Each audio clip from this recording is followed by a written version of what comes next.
Hello guys, maupay nga kulupay yung tanan, dida, mga kasangkayan, mga igsuunan, mga katsukaran, mga kachismisan, naton mga minamahal nga mga kamag-anak, dida, pinsan, mga tsuhin-tsahin, kay shoutout anay porsyon kita didiha kuan ha basay, no, ha rawis, shoutout tida ha rawis, ang mga lirio na sila Rudy, andin natin, no, Laurio, ano ba ang apelido noon? Mga barkada namin hadto, kami ay mga uh, teenager pala. Okay? And then hinati, classmate ko ito han elementary, namon ni Resimo. Okay? Pat, anang batch namin dida, ang first batch han ko, han Rawis Elementary School, kumusta ka mo din ang tanan? Shoutout sa iyo mga kabutuan, mga kasangkayan, at mga classmate, no? Mga mate. Maupay nga kulupay yung tanan dida. Kinayaya tiring, no? Musta kaya? Shoutout sa imo, pati yan imo mga apuhan. Hirakuan, Didi, gihap. Kumusta ka mo di? Gingging, okay? So, mga Chabis family. Ano pa? Tika. Didi ganda mamar sa United States, no? Mupay nga adlaw hayo dida Mars. Okay, bro. Okay. Mga kasangkayan naton dida ha kuan ha bumto ha basay, okay? Ang mga kabaryuhang gihap. Magandang hapon sa inyong lahat mga kaibigan. Southern Leyte aton mga kamag-anak dida, no, mga agaw nato. Shoutout sa inyong tanan, okay? Mapagpalang araw palagi sa inyo at ligtas kayo sa mga pagsubok at mga sakit, mga karamdaman, okay? So, yun, hinaot na magpangita pa ta mga kaigagawan. Saan pa? Sa ating mga OFWD nga pala, no? Shoutout sa inyong lahat. Mga waray nun ng mga OFW, Cebuana, Tagalog, Ilongga. So, yun. Shoutout sa inyong lahat, no? Sa Tagalog ay para in generalize, no? So, guys, ating mga men and women in uniform sa EFP, no? Shoutout din sa inyong lahat. Ingat kayo palagi. Mga kapulisan natin, men and women din, no? So, hoping na nakapag-subscribe kayo dito sa ating YouTube channel dahil ito lang yung channel na bumabati sa inyo araw-araw pag may vlog tayo. Okay? Pag nag-ano nyo, pindutin nyo yung all, no? Sa notification bell para at least mayroong gap kita reels, no? Vicente Velarde yung reels natin. So, supportahan din ninyo yung ating reels. If you come up to giving us stars, why not, no? We are proud na tanggapin ang mga stars na ibibigay nyo, okay? Kasi that's the only way to earn so that we can make more content to make our lives busy, okay? So, and then makatulong tayo dun sa mga nangangailangan na kumita tayo, okay? So, yun. Saan pa? Sa ating mga solid ka-wonders, yung walang mga butas na kahit sa mga pagsubok na dinaranas ng ating channel ay andyan kayo palagi. Okay? I'm very proud of you guys. Okay? Men and women, na mga subscriber natin, bata man o matanda, babae man o malalaki, shout out sa inyo lahat. Okay? We are now approaching to 800 subscriber. Sa totoo lang, yakang-yaka yan kasi sa Facebook pa lang mayroon akong almost 6,000 to 7,000 na friends. So doon sila pa lang talagang how much more yung mga friends of friends natin, okay? So para at least Guys, kindly to comment, no, para at least alam ko kung saan nakakaabot itong ating channel. Okay, so mag-comment lang kayo para at least ma-shout out natin yung inyong papabati. Okay, so today, tomorrow, 22 September, it is I'm proud to say that anniversary namin mag-asawa, 34 years in service. Okay? So 34 years kami. Hindi akalain, no? Mabot kami ng 34 years. Oh my God. Together with 4 siblings, no? And then yung mga anak namin, may kanya-kanya, isa na lang yung sa amin, yung panganay, ayaw mag-asawa dahil takot siguro. Magandang lalaki naman, pero talagang ayaw. Wala pa sigurong iniibig. So, talagang ganun, no? So, happy anniversary to us, BB Teens, no? My wife is Christina Bilardi Gonzalez. More healthy life, more blessings, and more years pa to come together with us, no? And then, kahit man tourney yung ating puso, andyan ka palagi.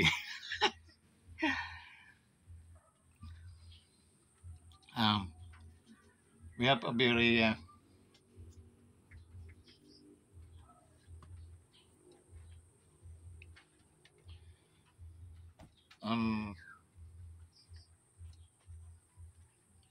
memorable life, no? And then malaking achievement din namin to because umabot kayo ng 34 years is a very napaka ano yun, kumbaga isang cliff or mountain, napakalalim yun na aming inakyat. 34 years. Okay. A lot of barriers, a lot of problem coming us, no? But ang miracle ng Lord is na obtain namin, okay? Not because of us, it's because of the miracle of the Lord, okay? That's why kahit man daw tayo makasalanan, ay kayang paputiin ng Diyos ng katulad ng niebe. Okay? So that's His promise to us na your sins and iniquities I remember no more. So to those sins conscious, no, there is always God who understand you. Maybe human or not, because some human is they are always underestimating us. They are always criticize us, and then they could not even trust to us also, and then they can mapaghusga sila. Okay, so that's the reason why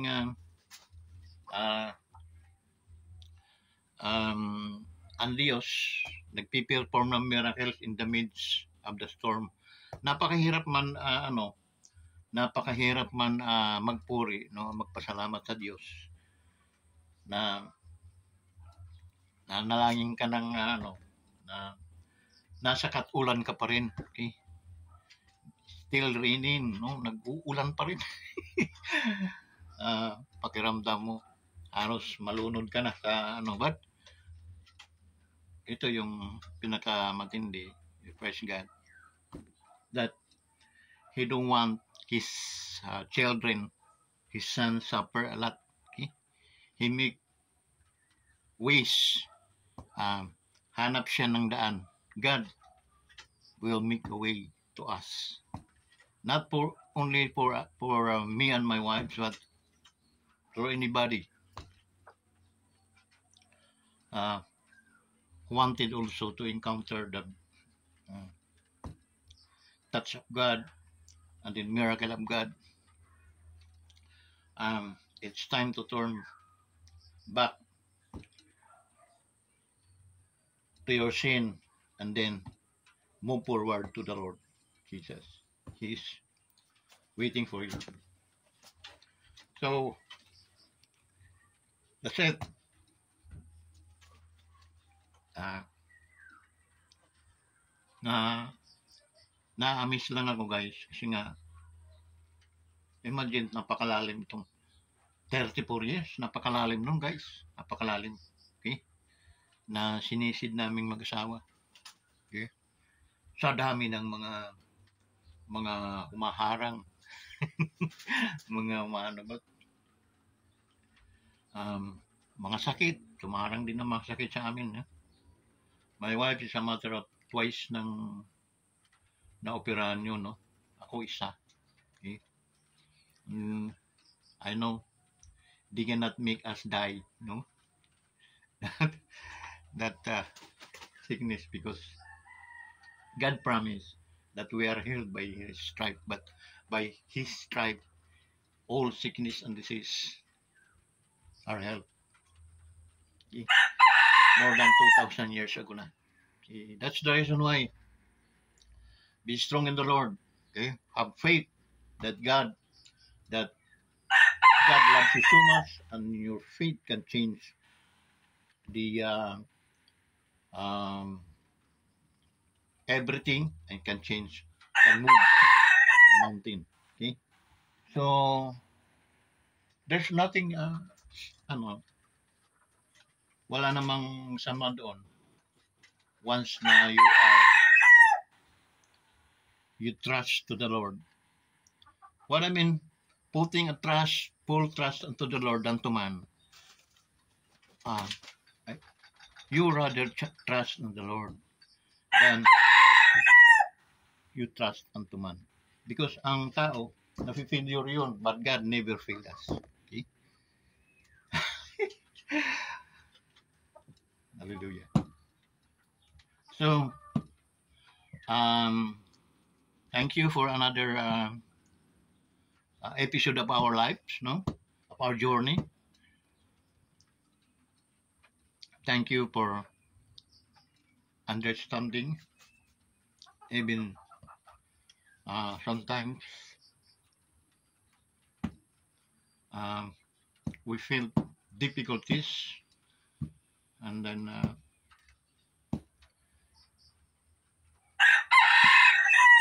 sometimes we encountered yung napapasama yung ating pintuhan, no?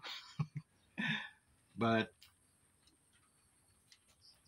God give us limit, and then binigyan niya tayo ng power to obtain that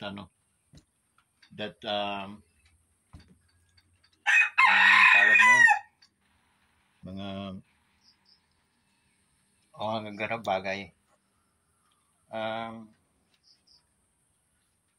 Thank you so much for patient. Thank you so much for caring us. For me,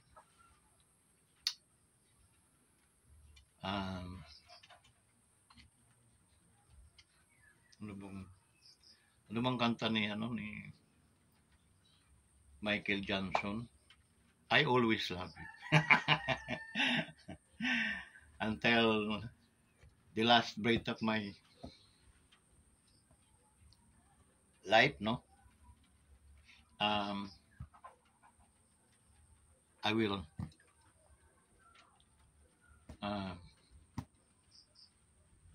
be with you always. So thank you, mommy guys. Thank you so much. Thank you so much.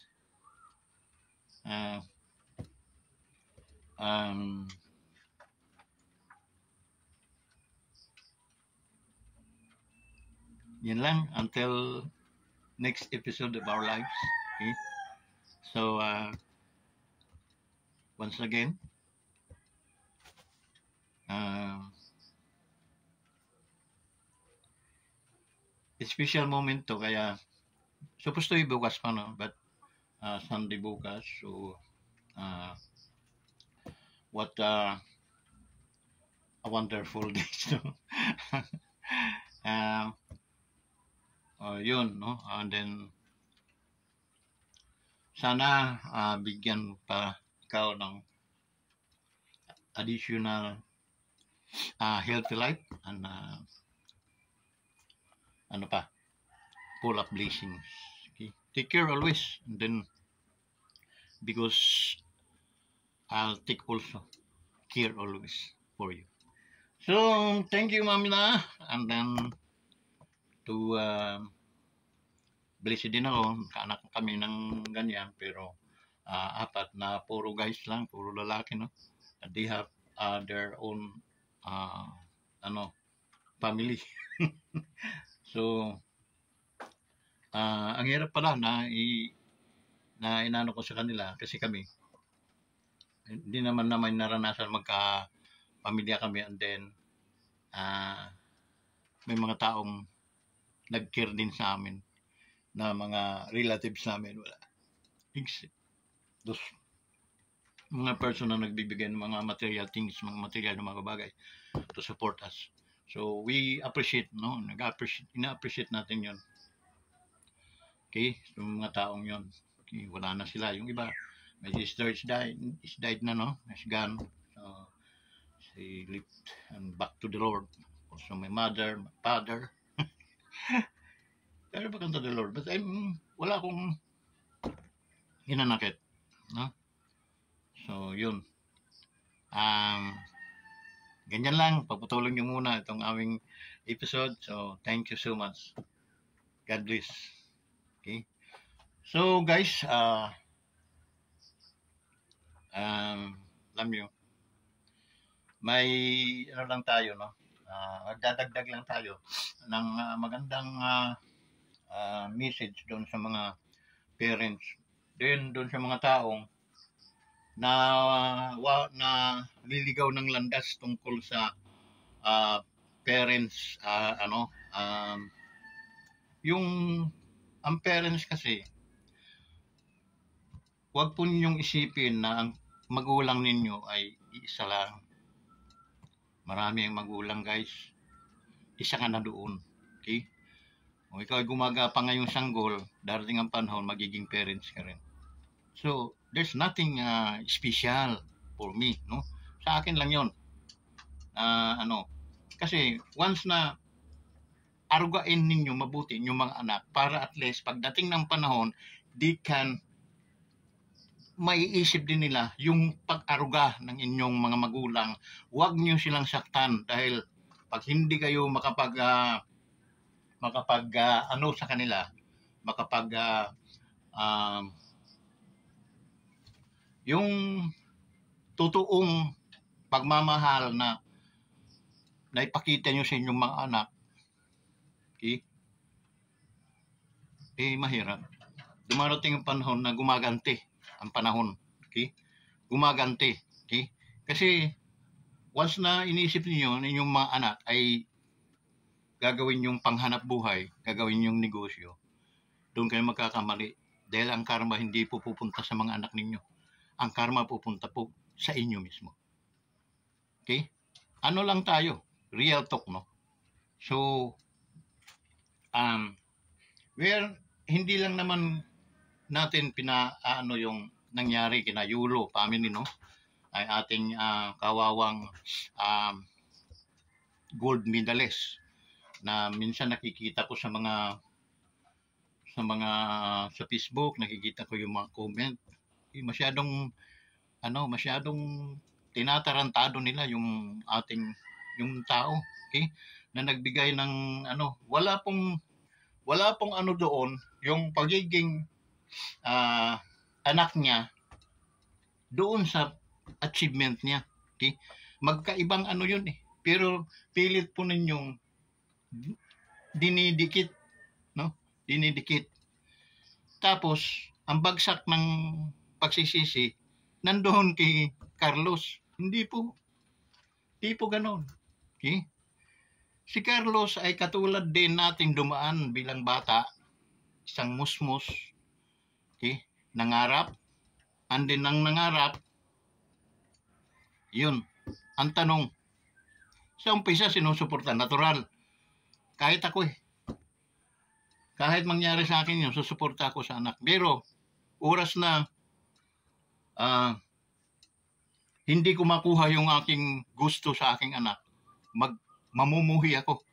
Dahil ang akala kasi natin bilang magulang, mayroon tayong karapatan at kailangan masingil natin yung utang na loob na sinasabi. Wala po silang utang na loob. Maging ikaw na naging anak din muna bago ka naging magulang. Okay? Wala kang utang na loob sa iyong magulang. Bakit? Darating ang panahon magiging magulang ka, doon mo rin yun ipapakita kung paano at ano ang hindi mo nagustuhan sa magulang mo at huwag mong ipatikim sa iyong mga siblings, sa iyong mga anak. At the same moment, sila din magiging isang mga magulang, hindi rin nila patitikmin ng malulupit na salita o anuman ang pagtrato nila sa kanilang mga anak. Naintindihan nyo ba?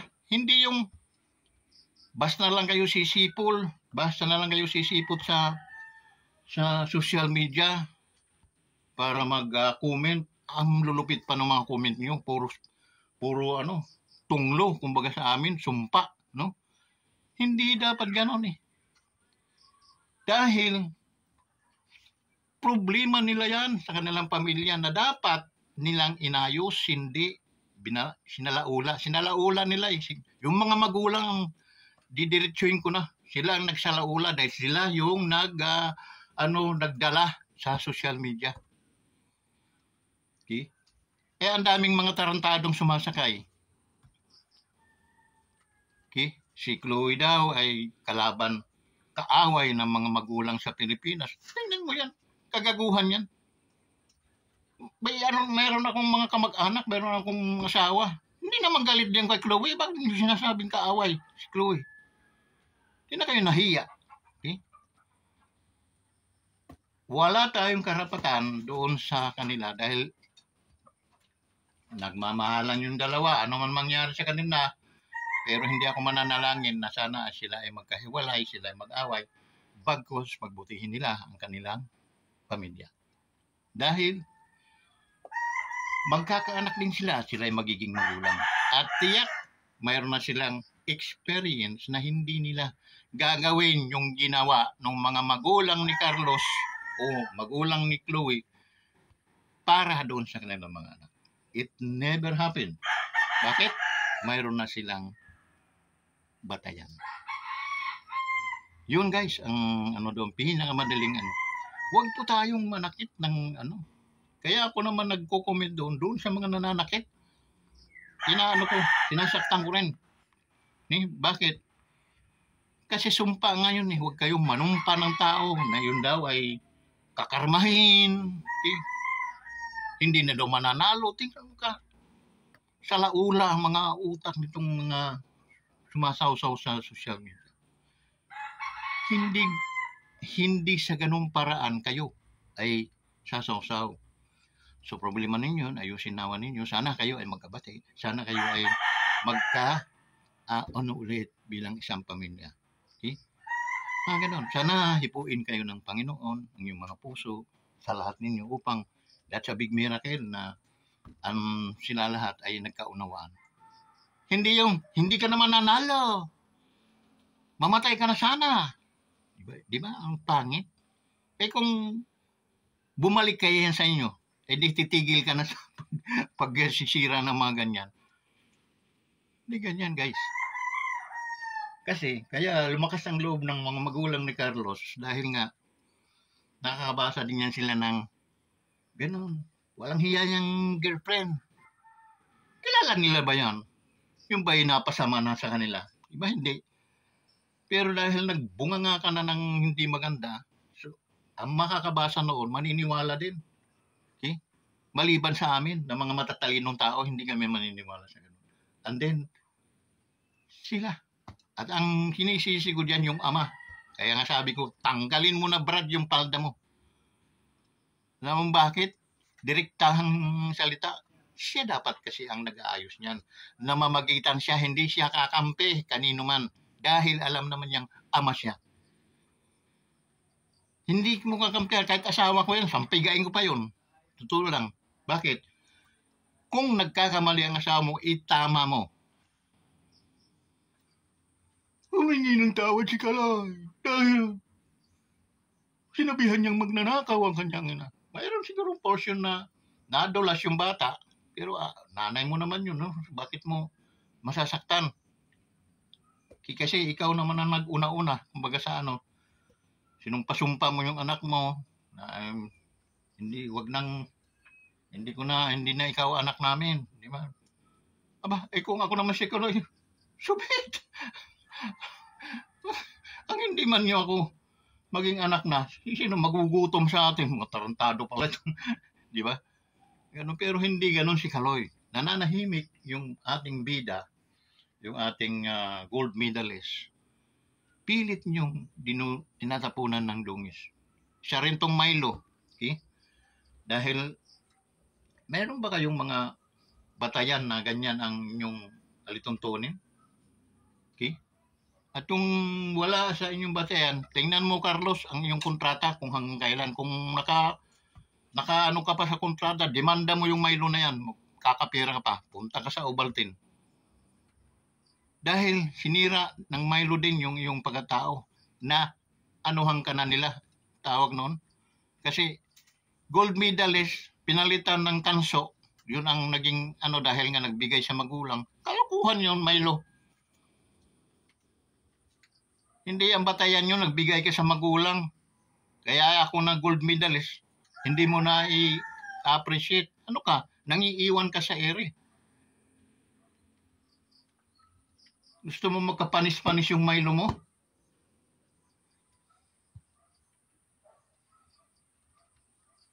Merong Ovaltine dyan. Baka yung Ovaltine makapag maunawaan yung situation. Hindi kayo dapat nag-conclude because hindi ninyo alam yung istorya. At alam din naman ninyo yung istorya, nagpapaka bingi-bingian naman kayo, bulag-bulagan. Okay? Madaling makup yung paimbestiga ka lang, makukuha mo na yung tunay na istorya niyan. Bigla na lang palitan ng itanso ang noon, ang pinanalo. Baka sa susunod hindi na din yan manalo. Di babalik kayo kay Carlos. Kung si Carlos ay mananalo, ako Carlos, pahiya ko rin kayo. So tingnan mo Carlos kung ang kontrata mo ay naka-aktibo pa doon sa Milo. Dahil pwede mong demanda yung Milo na yan.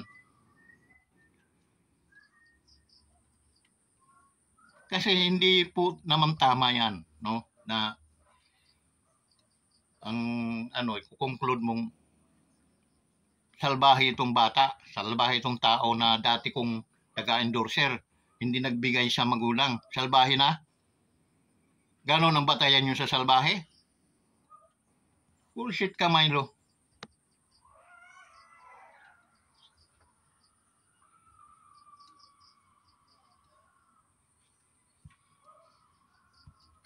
Ang pinag-uusapan dyan, yung bilang isa kang champion, at saka hindi bagong